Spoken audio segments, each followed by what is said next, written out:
Bugün heç bir mövzu yoxdur. Sadəcə bəzi müraciət edən insanlar haqqında danışmaq istəyirəm. Hansılara ki, mən heç pasiyent demirəm. Ümumiyyətlə, psixoloqa müraciət edən insan pasiyent deyil. Çünki o insanlar xəstə deyil. Əksinə, bir çoxlarından daha çox fərqində olan, probleminin fərqində olan və o problemin həlli yolunu tapmaq istəyən insanlardır. Danışmaq istədiyim isə mən dərin insanlar adlandırdığım insanlardır. Niyə dərin? Çünki onlar uzun müddətdir güclü olmağa çalışıblar və olublar da. Heç kəsə, heç vaxt mən zəif ola bilərəm, mən səhv edə bilərəm, mən hardasa duyğularımı göstərə bilərəm, ağlaya bilərəm. Bax, bunları heç kəsə heç vaxt göstərməyiblər.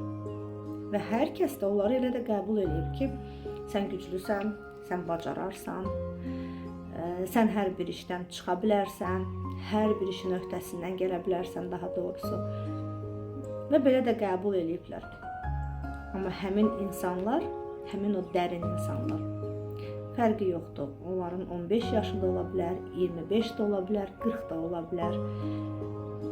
Yəni həmin insanlar əksinə bir çoxlarından daha çox duyğusal, daha dərin düşünən, daha çox empatik insanları hiss edə bilən insanlardır. Sadəcə bəzi səbəblərdən onlar uzun müddətdir güclü olmağa məcbur qalıblar. Və artıq ruhları qışqırır ki, məni azad elə.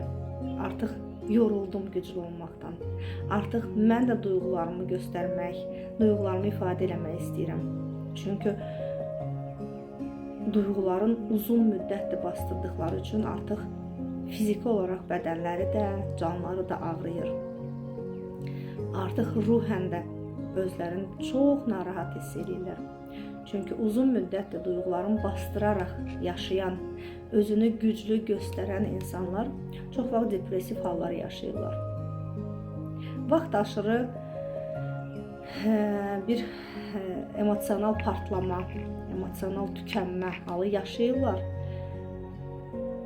Bir müddət sonra yenə də onu ötürüb keçirirlər. Amma yaxşı ki, həmin insanlar uzun müddət sonra da olsa bunu dərk edib və kimsəyə müraciət edirlər ki, artıq məni xilas elə. Artıq güclü olmaqdan yorulmuşam. Çünki həqiqətən də güclü olmaq məcburiyyətində deyilsən. Və həmin insan gəlir, seansda sual verir. Doktor, mən dediyimi başa düşürsünüz. Siz məni anlayırsınız həqiqətən də. Və ya dediklərinin hardasa gülməli olduğunu düşünür. Bəlkə də mənə gülərsiniz. Bəlkə də məni səhv başa düşərsiniz. Xeyr. O qədər o insanlar öyrəşib ki, onları zəif görməsinlər, onların duyğularını görməsinlər, onları hər zaman güclü kimi görsünlər. Artıq bu bir vərdiş halına çevrilib. Və yenə də vurğuluram, bəzən bu 15 yaşında yeniyetmə qız və ya oğlan da olur. Hansı ki, hansısa qorxuların, hansısa təşvişin içində bastırıb və anası atası ona deyib ki, sən güclüsən, ağlama, sən yekə qızsan, sən yekə oğlansan. Və buna görə həmin uşaq duyğularını bastıraraq böyüyür, formalaşır, özgüvəni daxsıyır.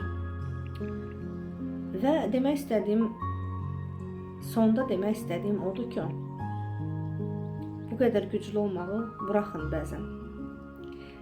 Sadəcə özünüz kimi olun. Bəzən özünüzə zəif olmağı icazə verin. İçinizdəki o daxili uşağınız necə istəyir, o cür olmağı icazə verin o uşağa. Qorxmayın. Heç kəs sizi qınamayacaq.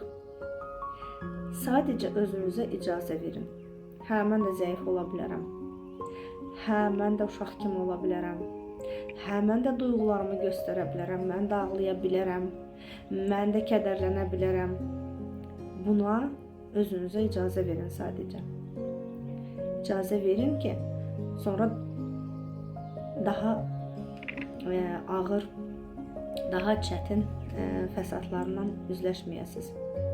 Çünki həyata cəmi bircə dəfə gəlirsiniz. Duyğularınızı bastırmayın. Duyğularınızı ifadə edin. Ən azı özünüzə ifadə edin, ən azı özünüzə icazə verin o duyğularınızın olmasını. O zaman ruhunuz da sakit olacaq, bədəninizdə.